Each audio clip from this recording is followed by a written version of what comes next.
नमस्कार, माझं नाव पूजा प्रकाश पाटणे. मी वय वर्ष 22 असून आता सध्या BCom ग्रॅज्युएट आहे आणि अकाउंट्समध्ये मी जॉब करत आहे.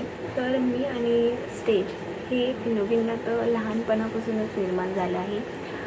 जसं की मी स्टेजवरती म्हणजे वक्तृत्व स्पर्धा किंवा अँकरिंग हे शाळेपासूनच करत आहे.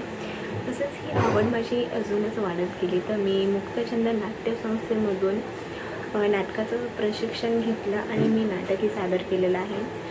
तसेच मला मॉडेलिंग आणि डान्सची खूप आवड आहे. त्याचबरोबर मला असं वाटते की मटा श्रावण क्वीन हा एक संधी किंवा एक मार्ग असू शकतो माझ्या स्वप्नांना भरारी देण्यासाठी. आणि अशा म्हणजे अनेक मुलींना ते मार्ग भेटत नसतो. मग मला असं वाटते की मटा श्रावण क्वीन हा एक मार्ग किंवा संधी नक्कीच असू शकते की माझ्या स्वप्नांना भरारी देण्यासाठी. तर तर मी खूप उत्सुक आहे मटा श्रावण क्वीनसाठी आणि त्यात भाग घेण्यासाठी तर असूनच. So thank you.